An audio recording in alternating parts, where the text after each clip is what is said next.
some real money in the room. I look at brothers like Tyre Nichols. Let's go. And I see a different type of black on black crime. Okay. You know what I'm saying? I saw blue on black crime. Okay. But it was still black on black crime. You know what I'm saying? Or you know what I'm saying, whatever they want to call it. Okay. You know what I'm saying? But however it is, so 5 police officers took it upon themselves to snatch a black man out of his car and beat him to death. The difference in this story from every other story that we hear, George Floyd, be it Eric Gardner, we bear witness to these murders on live television. You know what I'm saying? Every major news outlet, minor news outlet. But this one that occurred in Memphis, the same place where Dr. King shared his blood. In Memphis. I heard Reverend Al Sharpton say that the people who beat Tyre Nichols to death were the same people that Dr. King fought for. And it's terrible when somebody opened the door for you just for you to use it on your brother. You try to shout out to Southwalk. Southwalk City better. Try to do something black in community and get hit with black crime. Why we always getting butchered by our own kind? Try to support black business, get hit with black crime. Ghetto gospel. At its finest. I mean, I've been listening. You've been studying. Keep going. What were you saying now? Go eat. Well, my question is, like, as somebody who's dealt with the law, you know what I'm saying, who's been in similar positions where it could have gone left, if anything would have gone left. When you viewed that situation, you know what I'm saying, what's your take? And how do you think the community should handle it? Do you think people want to see them locked up? What do you think will happen to the cops? You know what I'm saying? They are black at the end of the day. You know what I'm saying? Should the black community go as hard against them as we did when it was a white person, when it was a white Come on now, Toon. God, Toon. You know what's finna happen. You know what's finna happen. Shout out to you for freeing the white folks. We'll put it like that. Shout out to the black. Now, you know, you know, the white folks been having us locked up slaves for years. Been holding our ass slaves. Shout out to the black folks for freeing the white folks.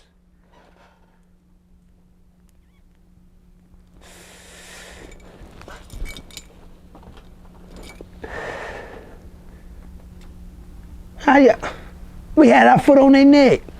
The George Floyd case, we had our foot on their neck. The hoodie, we had that foot on. We had that foot on the neck. Big boy got shut down. Let's go. We had that foot on the neck. Y'all done freed them. Shout out to the black folks for freeing the white folks. Oh yeah, because guess what? You know, they was in that motherfucker. Eric Gardner. Let's go. Shout out to the black folks for freeing the white folks. You got another one? Sandra Bland. God damn it. Shout out to the black folks for freeing the white folks. Well, we in Fort Worth right now? Oh my God, don't hit us on text. Shout out to the black folks for freeing. How could y'all do that? How could y'all free? We had them, y'all. We had them. We just went, how many counts was that, 5? 5. We just went 5 years back. Adriana Jefferson. Oh my God. Shout out to the black folks for freeing the white folks. Y'all just made everything they did against us. It just went down the drain. We just went 5 years back. Let me show y'all something that's gonna happen that y'all ain't gonna never see in black history. But this gonna be black history. Yeah, y'all keep up with this. Let's play a little reverse psychology right quick. Let's just say had that or been. Let's play the had that or been game. Had that have been 5 white officers, we wouldn't have known what happened by now. We'd have been still waiting on documents. Oh yeah, I guess y'all don't remember nothing. Y'all don't remember how long we had to wait for this and wait for that, right. and wait for this to come out, and wait for the report to come out, right. Wait for somebody to be indicted. You know how many long if there were 5 white guys, you know how many days it took for them to got hot? Go get every last, the white folks like, yes! The white face, yeah! The whole popping bottles all night. Because the black folks are finally freed. Rather than Black History Month. Hello! Now, quit playing with me. Playing with me. Right at the end of Martin Luther King, come on y'all. Free at last? Free at last. That's what the white folks saying. Thank God we free at last. 5 black cops freed over 500 years of history. Gone. Right there on our own kind. Say they try to start a black business to get hit with black crime. On our own kind. I looked at the weight on the 5 police officers. Come on, cuz. One of y'all could have got him. Y'all gonna do the work, but then y'all gonna come up and say, but y'all killed that man. All I'm supposed to pay for that, no doubt. Slam dunk 'em. Not as a black man, just to say a life is a life, man. Man, that life meant something to somebody, man. Y'all ain't stopped that man. Y'all wasn't making no drug stop, no man with a gun on somebody, no aggravated crime stop, just simple ass. Y'all took that man's life, man. And it make me think of my brother sitting in the car just smoking his cigarette, how them niggas just walked up there and shot that boy up like that, man. Now you paying him to death. Man, he suffered, bro. You beat that man. A cold way to go. To be beat on. Stumped, kicked out in the face. Oh man, And your people, let your people have an open casket and have to view the body.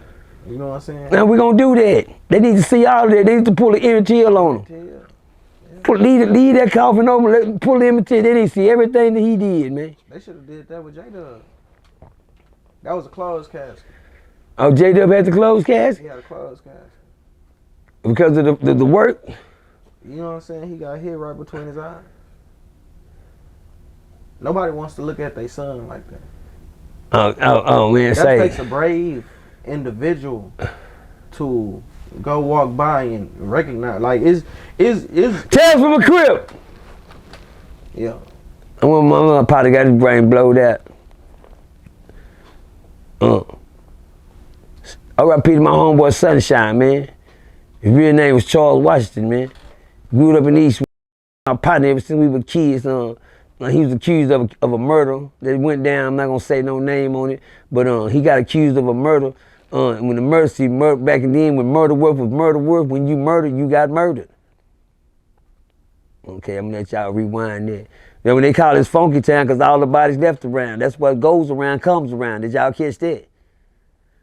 Okay, I'm gonna let y'all soak in them for a minute. That's why they call it funky town, because all the bodies that was found left around. Because that show you what goes around comes around. That's why they call this funky town. I'm gonna tell y'all something. It's up when you can walk outside and say, damn, y'all smell somebody barbecuing like y'all smell that? Somebody barbecuing like that shit smell good. Then you walk outside and say, damn, it's a dead body around this. You smell that? Yeah, I smell it. Ain't that kind of odd to know what a dead body smell like? Ain't that kind of to come up in the neighborhood where you can tell the difference between barbecue and a dead body? And then you be telling my partner, they ain't found that still around here. Then somebody say, didn't know they found that body. Did they find it? Shit, stinking like a. That's how it was in my neighborhood. No. Yeah, the smell, the stench got stronger and stronger every day. You could tell it was somewhere close, but we just, man, like, damn, that bitch like, gotta be right over there. That motherfucker got my nose burning. Cause a body can stink, boy. A rotten body can smell, a rotten body can light up a whole neighborhood, man.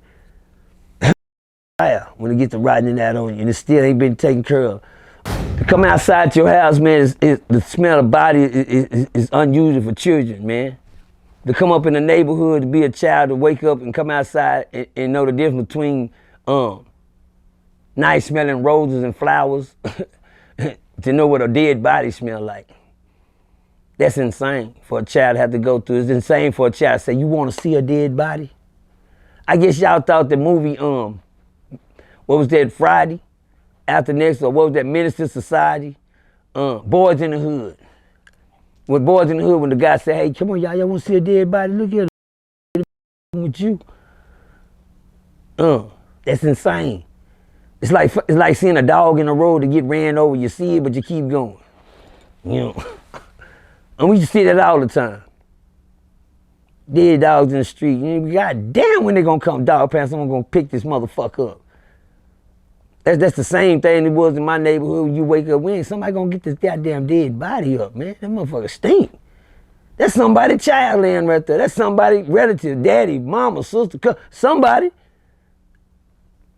To come up in the neighborhood like that and come up around stuff like that and maintain your sanity through it all in a neighborhood like that is something that I feel we need to start paying attention to, because we don't see the dead bodies no more. They come so fast and the people pick them up before they hit the ground now. They pick them up before they hit the ground. Before they hit the ground, they got a pillar to catch them. Funeral homes are making a killing. Gregory Spencer? R.I.P. to Gregory Spencer, my first cousin, man, out of Stanford, Texas. R.I.P. to him. Yes, sir. I watched that man get rich. I watched that man start doing bodies in the house. I watched when he started doing bodies in the house, the year he started doing the bodies in the house, he didn't have a big funeral home or nothing like that to do his stuff, but he was good at what he did.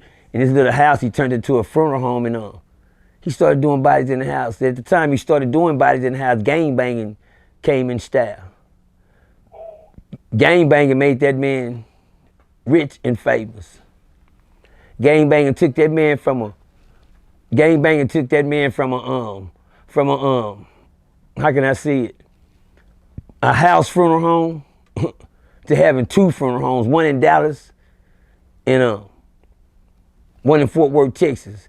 Shout out to the twins. It's the two twins that do the you know what I'm talking about. Shout out to the twins, man. I love them two twins, man, because they kept the man name alive when he was gone. But saying that to say this, bodies was coming at a rapid, man. Just imagine getting rich off of other people's pain. Well, somebody got to do it. One thing I learned in life, death is something that ain't never went nowhere. If I can get rich and have $1 million, God bless me with $1 million and something dollars. I told what somebody asked me, what would I do with that much money? Ask me what I would do with that much money. What would you do with that much money? I would buy me a whole bunch of land. I'd buy me some good land, check the soil, check the dirt in the soil, and I would turn that joke into the biggest, nicest funeral graveyard that you could ever see. I call it going to heaven. And when you go to this graveyard, it look like that's where you going. You understand me? That's what I would make it look like. Because I don't know one thing about that graveyard, I'd never run out of business. Saying that to say what? People gonna die every day. You understand me? And they gonna need somewhere to put them. Gregory Spencer got rich off everybody dying, man. And to show you how many people was dying, that man was able to build 2 funeral homes. That man was able to build his own church. Shout out to Philadelphia Baptist Church. That man was able to build his own schoolhouse in back of the church. Shout out to Philadelphia Baptist Church and the big schoolhouse in the back of the church. When you start off doing bodies in a house, and you're able to get the biggest funeral home in Fort Worth, Texas, able to establish another major church, a mega church with a schoolhouse in back of it, that's a lot of bodies. I see people cry every day. Oh, such and such got killed. Well, this was dying so rapid back then, we didn't have time to cry. Before the tree hit the ground, somebody else was already dead. Yeah, I make it sound easy. I grew up in a city where they called it genocide. Shout out to Six Deuce and L Dog, the group Genocide. The first group that hit Fort Worth, Texas, the first group to ever rap in Fort Worth, Texas, to try to warn us that it's a genocide. We didn't even listen to genocide like that. You know, we listened to them, but we didn't listen to the message. DLC actually says that genocide, well, he says that Six Deuce, or 6'2" as DLC called, Yes, sir. Was the best rapper from Texas that he heard. Best. Shout out to Six Deuce, man. Six Deuce Right is on the Chronic album. Six Deuce did do half of the Chronic album. Explosive. Y'all want to hear Six Deuce rap? He is on the song called Explosive with Snoop Dogg and Dr. Dre. That is Six Deuce. We were proud to hear his voice on there. Them beats are especially from Six Deuce. Shout out to L Dog. L Dog is another great producer that we love. E Wolf, as y'all might call him. Shout out to E Wolf on Erotic D. Hello. I mean, these for the people that y'all thought we forgot. Say, I know my boy was shaking it. Boy, I bought Bob. He was like, yeah, Erotic D. Shout out to Erotic D, man. One of the coldest producers ever hit Fort Worth, Texas, that was kidnapped by Dr. Dre. Erotic D and Six Deuce was kidnapped by Dr. Dre from Fort Worth streets and took down there and created the Chronic album and was dropped back off on the porch.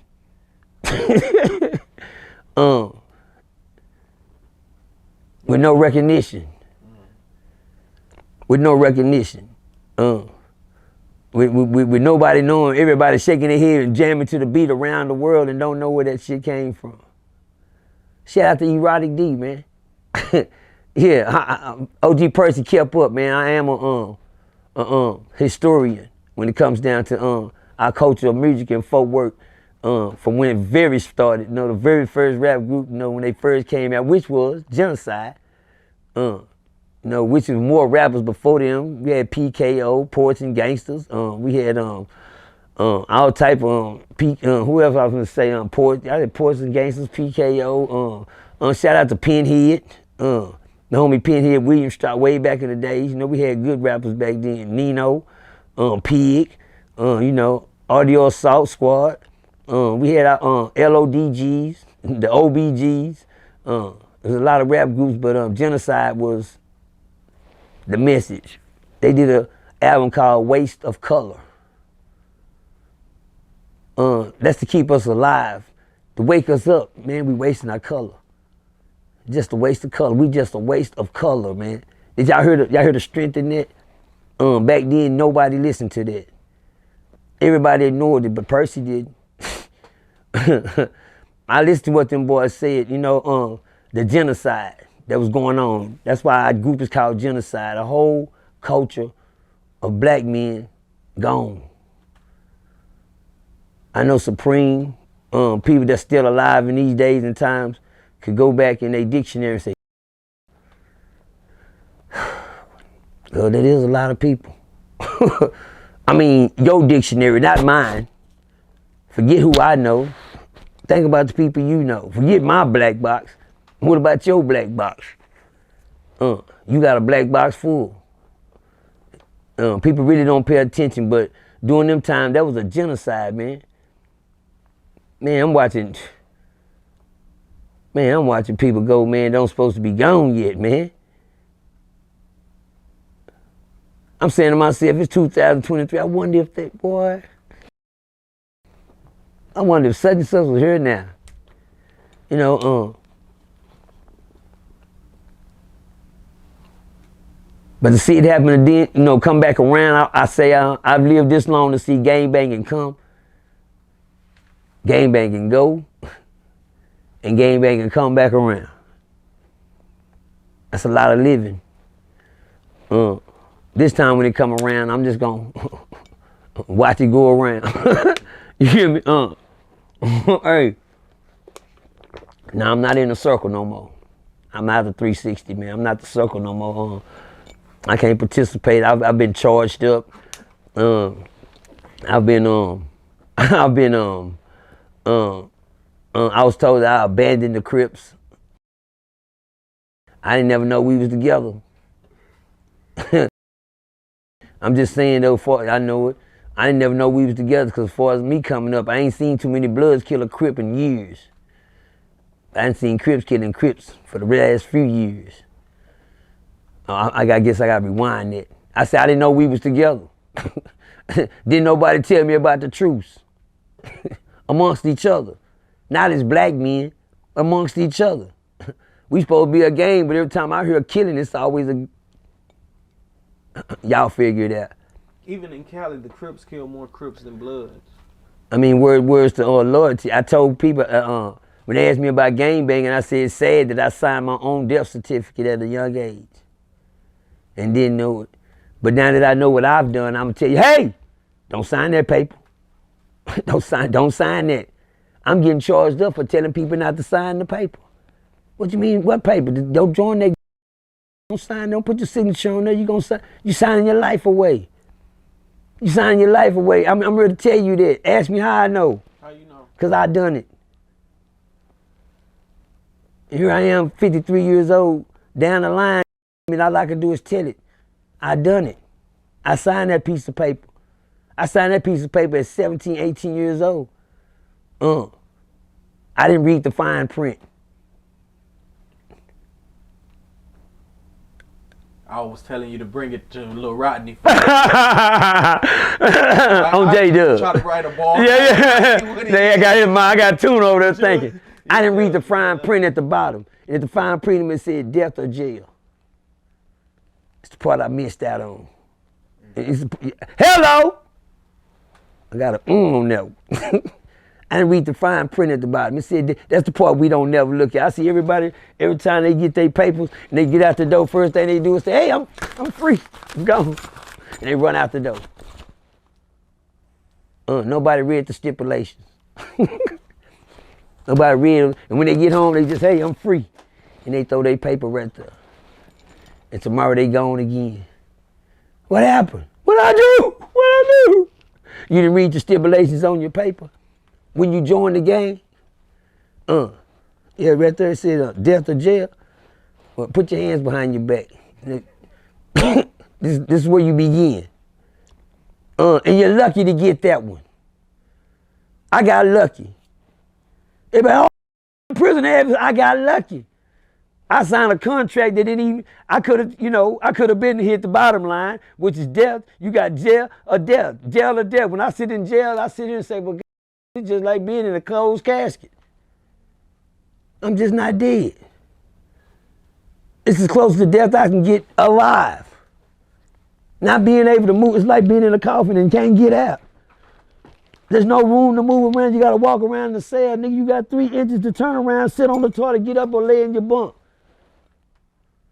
It's like being closed in a little bitty potty pool. Can't get out. Oh, that's come with the paper you signed. The gang, they didn't tell y'all this? No, they didn't tell us that, cool. Yeah, they didn't tell y'all, goddamn it, they're gonna be at y'all funeral smoking, smelling like blunts, throwing rags all on your carpet, disrespecting your family. Your family gonna be over there crying and grieving over your dead body. They're gonna come in there smelling like weed. They're gonna be out there jamming, talking to you. Gonna be laying there like a hard boy. Oh, hard boy. See, I'd rather die smart than die hard. You understand me? Yeah, y'all soaking that for a minute. My thing is this, that all comes with the contract. Oh, they didn't tell you, didn't nobody do nothing either, did they?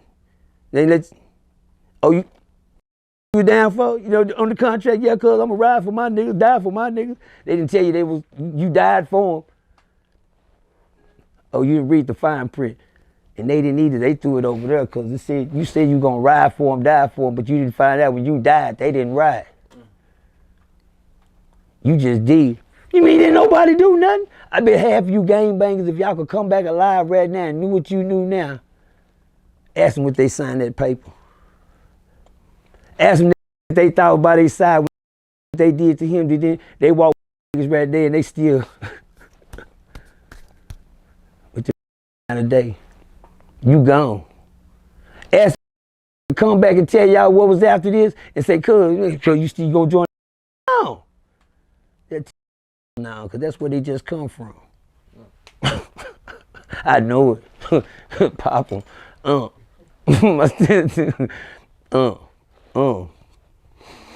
So much on the plate on that story. All I can tell y'all, you lose your life in these streets ain't gonna bring you back. That's the game of life.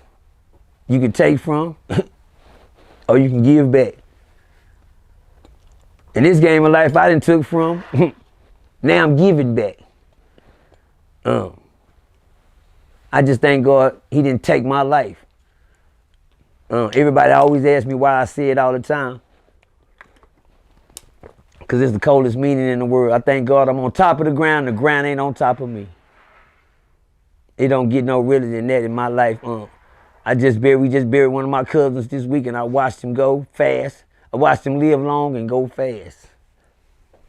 What I mean go fast, you got funerals and you got celebration services. Which one you want to have? Celebration. Okay. You know the way to have one, right? Yeah. Have a good life. Celebrate your life while you're here. Celebrate you when you're gone. You going to have a funeral when you die. Boys. If you just live, you're going to have a funeral when you die. You celebrate life while you hear people see your life through you and they'll be happy for you when you're gone. When you go to a funeral, ain't nobody got nothing to say. Hey, you ever been to a funeral where they say anybody got any words or remarks and everybody just... The man get back up again. Y'all can have 2 minutes on the mic. If you want to have any words, anybody want to say something good about the person, they... Well, okay. On to the prayer. Can we get a scripture or prayer and just move on with the service? Nobody got up and said nothing. What you gonna say about? Say you gonna sit up and lie? Yes, you didn't live right in. We know that. Oh, but now it's time to get up and say something good about it. That's what you better determine while you here. Because when you gone and they get up and stand over and say something, you want to say something good about you. Hey, real tone, there's some real money in the room.